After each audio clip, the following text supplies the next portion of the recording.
plenty of fish and urban exploration do not mix well. About 8 years ago, my girlfriends and I would download Plenty of Fish and meet random guys to go take exploring with us. Definitely not the smartest idea, especially since we were out in the middle of nowhere, Pennsylvania. This one night, however, we met a guy. Let's call him Todd. Todd was an odd guy. He seemed socially distant, and when he slid into the back of my SUV, I instantly got the feeling of regret. We were going to a place called Roney's Point, a very interesting place in West Virginia. You should look it up if you're into ghost and haunted history. Todd wanted to stay in the car for a bit to scope out the area, all while us girls went ahead to explore. Red flag. I was so sure he was going to try and steal my car. We went into the abandoned hospital, and out of nowhere, here comes Todd around the corner. It scared us so bad that we let out a slight scream. Todd starts making comments about how his great-grandfather was a security guard at an asylum. It's right next to the hospital, and that his grandfather told him stories about how they would shoot at the sick individuals for fun. He started to laugh, and then say, "Yeah, wouldn't that be a lot of fun?" We continued to explore, and Todd just hung out in the background. We eventually left, and Todd insisted on sitting behind me in the car. I needed gas, so I started driving to the nearest gas station. Maybe about 2 minutes up the winding road, I felt his slimy hands creep up and then start massaging my shoulders. Yeah, while I'm driving. I kept leaning forward to give him the hint that I wasn't interested. As he's massaging my shoulders, he's telling my friends and I how stupid we are for inviting random strangers out, how we never know who's getting in our car and how they might hurt us. He then started laughing again, and I'll never forget the tone of his voice or the grip of his hands on my shoulders. Then he said, "Maybe that person's in the car with you right now." I pulled into the gas station and then demanded he get the fuck out of my car. He did, and I left him there. We got back home and my friend went to the Plenty of Fish to block him, but he had already blocked her or deleted his account. We never heard from him again, but we did stop inviting random people to go urban exploring and ghost hunting with us. And I think it's safe to say that was a good decision.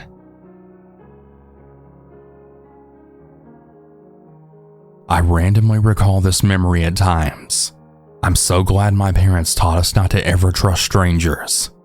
I'm very thankful to my sister for actually listening. Back in the 90s, my 2 siblings and I were walking from our house towards our bus stop to go to school. For some context, I was 7, my brother was 8, and my sister was almost 11. It was a foggy morning, and the walk was almost too quiet. We were the only ones in line of sight. We were a few streets away from the bus stop when a small white sedan pulled up next to us, slowly matching our pace.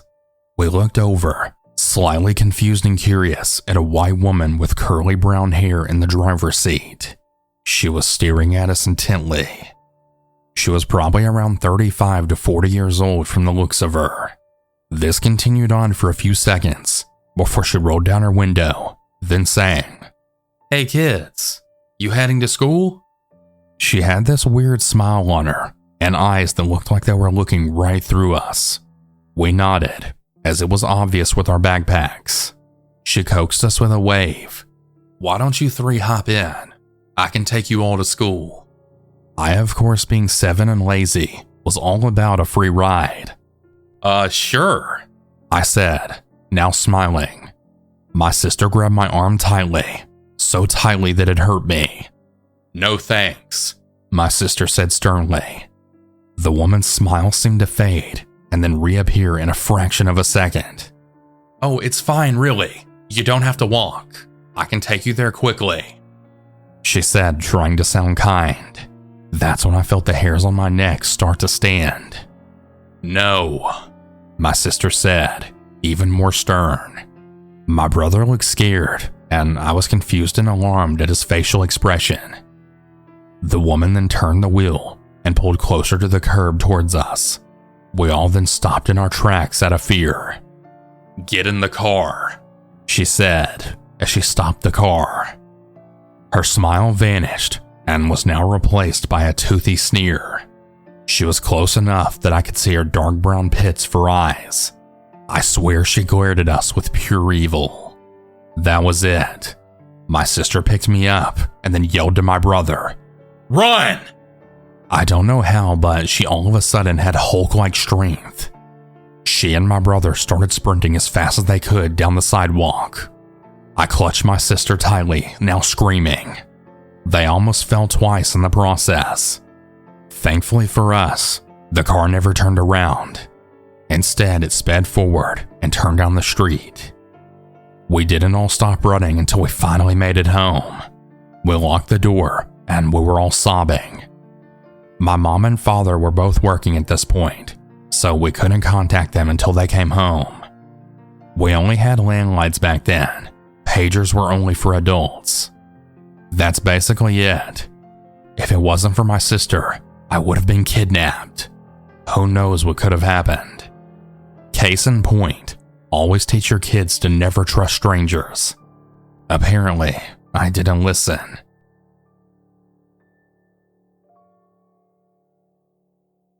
This happened about 15 years ago. So my buddies and I went fish camping at a pretty remote lake off a 4x4 trail about 2 hours from my home. There were 4 of us, all men with me being the smallest at 195 pounds. This will be important later. The camping spot has great fishing, as it has a nice deep spot with lots of trout right next to it. But the campground itself is rough. It's on the side of a steep hill with barely enough room for tents and a small fire ring. It's accessible by a rough, steep, winding 100-yard trail right from where you park your 4x4 above the camp. We had a really great day, drinking beers and catching our limits on nice-sized trout. After it got dark, we had made a small fire and pretty much just bullshitted the night away. It was a great time. Suddenly, though, there was someone shining a blinding light in our eyes from about 10 to 20 yards away. We didn't hear this person approach at all. The person announced themselves as the sheriff. One of my friends then asked, "Hey, are you our county sheriff?" The stranger didn't respond to the question. Instead, he shined a light in each of our faces, then just said, "Y'all have a good night now. Be careful out here." Then walked off.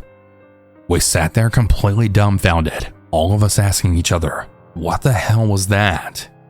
After about a minute or two, curiosity eventually got the better of me, so I lit up this person with my stupidly powerful flashlight. He was about 50 to 60 yards away at this point, right before a crest and bend of the trail, right before he was out of sight. We all saw it. It was just some dude in a flannel shirt and jeans. I then said to my friends, "That's not a fucking sheriff." He must have heard me, as you could then see him start moving very quickly for a second before he was out of sight. A few moments later, we had heard an engine start, and that was that. Quite strange that we didn't hear the vehicle from earlier, but I attribute that to being drunk and loud. Now, what makes this kind of scary is that what if it wasn't 4 big dudes he approached? What if it was a single person, or maybe even a couple? What would this guy intend to do? I sometimes think about it. Should we have chased after this person? Debatable. Should we have reported this to the actual sheriff's department? Absolutely. But sadly, we never did.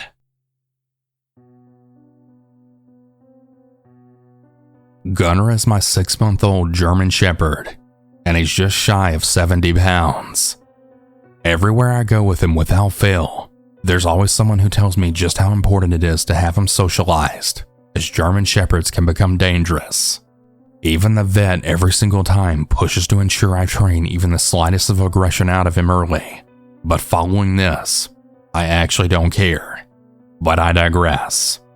On with the story. Early this evening, just as the sun was beginning to set, I was getting something from my car parked on the street out the front of my home. My eldest son, who's 16 years old, but as he was a preemie all those years ago and having a lot of health-related issues due to that, is only 5'2" and barely 110 pounds, with not a single ounce of muscle on him, and he had come out with the gunner as he was taking him for a walk. As I was walking back towards the house and my son across the road, I noticed a man heading in the same direction as my son. No big deal. You would think they're just someone walking by, right? Except he had failed to notice me standing at my front gate, said something I couldn't make out, and then right before my eyes, I see this man speed up almost to run and slide his hood over his head as he was quickly approaching my son now. This was a nightmare for any parent, and a danger you would never expect only 4 houses down from your own. As useless as I am, I froze. Please don't come at me for this. I really hate myself enough, but we can't control a fear response, no matter how much we wish we can. I watched on with a dread that I've never felt. The moment the guy slides up his hood over his head and sped up with the intent, I just knew right then that his intentions were to harm my son, who was completely oblivious to his own surroundings, fiddling with his phone with his earphones in, as I'm guessing trying to find the right song to match his walk. Right as the man was within arm's reach of my son, his body language made it blatantly obvious that he was going to in the very least grab my son. As he then began reaching out his arm, the good boy gunner swung around from in the front of my son, right in between him and the man, letting out a bark that I wasn't even aware a puppy could make. Gunner began towards the man, barking and growling, as the man hadn't stopped with his first bark. I just watched frozen with horror, when my dog then put all his weight into pulling my son further away and getting himself closer to the man, who decided at last second not to take on the dog guarding my son. The man then flicked his hood back down, proceeding to continue on his path after then stepping back, then yelling back at my son to get the dog under control. Finally, my feet unfroze and I jumped in my car, following my son and the dog right around the block until they got home, just to make sure the guy didn't double back or come back from another street to have another go. So please, never let your guard down no matter how close to home you are. Even if the sun is still out, always be aware of your surroundings. I have absolutely no doubt in my mind that that man intended on harming my son, and had it not been for the great boy Gunner was, this probably would have played out very horrifyingly different. The story isn't mine, but my mother's. I was pregnant with my son during the time, and I was having a bad case of food poisoning when she told me what happened to her. My mother had been through a lot growing up, and she had me and my siblings with my narcissistic father. My mother always liked taking long walks. She would walk from 5 to 7 miles a day, or sometimes even 12. These walks would help her relieve stress and pain from her joints and back. My grandfather taught her everything that she needed to know about being aware of her surroundings, as well as what to look for when she felt something was off. It was springtime, and she was going on her walk after I came by and picked up my daughter from her place. Now, during this time period, there had been some news of sex trafficking abductions going around in our area. My mom was walking her normal route, and when she was walking on a certain strip, she noticed a blue SUV Toyota XJ driving by in the opposite direction, and she started to notice as it kept going back at least 5 times around in the same direction. She noticed that the vehicle was getting closer and closer to her with every pass, and she could immediately tell something was very wrong. She walked up towards a football stadium, and she was going west, but in the opposite direction of where the blue SUV was going. She tried to get a good look at the license plate, but it was no use, as she just couldn't make out what the plate had said because of how badly scuffed up the plate was, so it was just no use trying to get the number. The vehicle stopped at a light. As my mother got closer to the vehicle, she tried to get a good look at the driver, and she saw this creepy fucker's face that kept coming near her, and this creepy fuck was trying to cover his face with his jacket. After that, the creepy guy took off, and my mother never saw him again that day. A couple of days after that incident, my mother encountered another creepy man. She was walking past a McDonald's, and a guy in a truck towing a horse trailer had saw her, and he tried to flag her down while he was stopped at a green traffic light. And I guess he was trying to talk to her as she was walking, but she couldn't hear him because of her earbuds. And when she noticed the guy talking to her, she didn't want to listen to him. She booked it across the street towards my old high school until the light turned red. The man then cruised around the block to cut through the old school parking lot, and he then stopped right in front of her. She was scared and alert at this point and was on total edge. At this point, the creepy guy was trying to sweet talk to her, saying things like, "Oh wow, you're so hot. How old are you? You want to get in and have a good time?" My mother already knew what was going on at this point, and she didn't trust this guy one bit. He kept trying to ask her how old she was, and she wouldn't tell him, and he kept telling her his age, and also saying things like, "Come on, I don't care how old you are. You look so good." My mom wasn't having it beyond this point, and she had locked eyes with him, then saying, "Dude, I'm old enough to be your mother.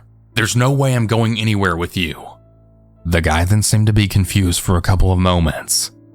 My mom was making her way to the front of the truck to try and get around. She was very surprised that he didn't try and run her over when she did.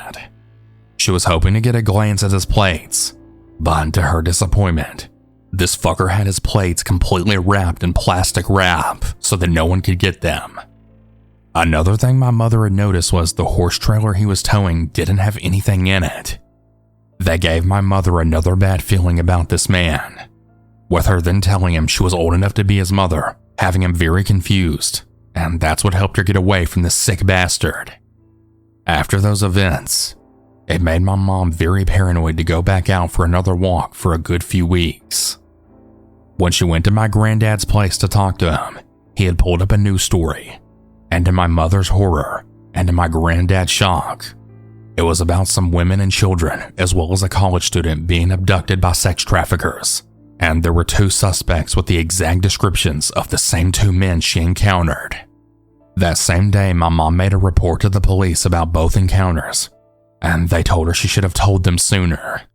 But my mom was very happy to get out of both situations alive, because if they would have caught her, she would have died, because she needs her meds for her TBI in order to function normally. There's many other stories that happened to me and my family that I could probably tell, but I'll just tell them another time.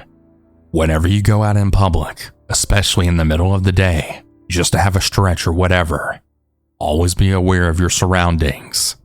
Never let your guard down, and always stand your ground against anyone who's ever trying to stalk you. Confusion can be your best weapon, and it could save you. Thank you for listening.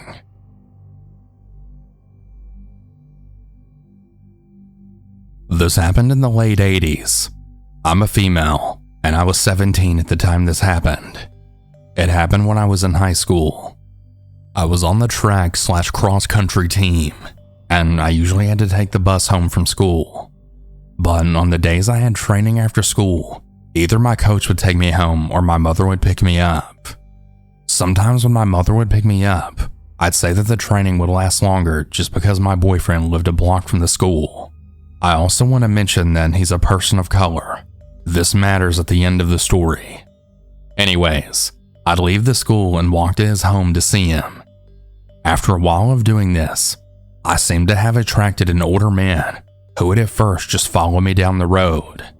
I would let my boyfriend know, but we never saw the guy when my boyfriend would walk me back to the school for my mother to pick me up, as though he was watching from afar. After a few times of the creeper doing this, he finally got the balls to ask me if I needed a ride, and I replied back to him with, "No, just leave me alone." But he kept on insisting, and I just kept on telling him to leave me alone. When that didn't work, he came up with another idea to try and get me in his car. The next few times I saw this creep, he stopped and said to me that he was a modeling agent, and how he was looking for young girls who wanted to make some money. I continued to tell this creep to leave me alone, but he just wouldn't take the hint. Well, one day when I was going to my boyfriend's, the guy pulled up and he jumped out of his car, grabbing me. I started to scream and he actually threw me in his car, locked the doors, and drove off with me. I kept begging him to stop and let me out of the car with no response. The man drove back towards the school, and during this time, he had started to slow down right around the school as to not draw any kind of suspicion to him. When he wasn't paying attention to me, I unlocked the door, and when he went around a bend where he would have to slow down, I opened the door and jumped out. Luckily for me, he wasn't going too fast. He slammed his foot on the brakes, but by the time he got out, whether I was hurt or not, I got up and I ran as fast as I could as if my life depended on it, because I honestly think it did. I then ran straight to my boyfriend's house. The creep had tried to follow me, but instead of me running down the sidewalk, I ran in between people's homes. When I finally made it to my boyfriend's house, I was crying and totally out of breath. He then asked me what was wrong, and I explained what happened to him. He tried to go and find the creep, but we couldn't find where he went. After that day, I never saw the creep again. At my young age and not really ever experiencing anything like this before, and also being involved with a person of color, I was pretty sure the police wouldn't believe me because I lived in a small hick town in Florida. I'm just really glad I was able to get away from this creep like I did. And to this creep, I really hope no one ever met you in this same way again.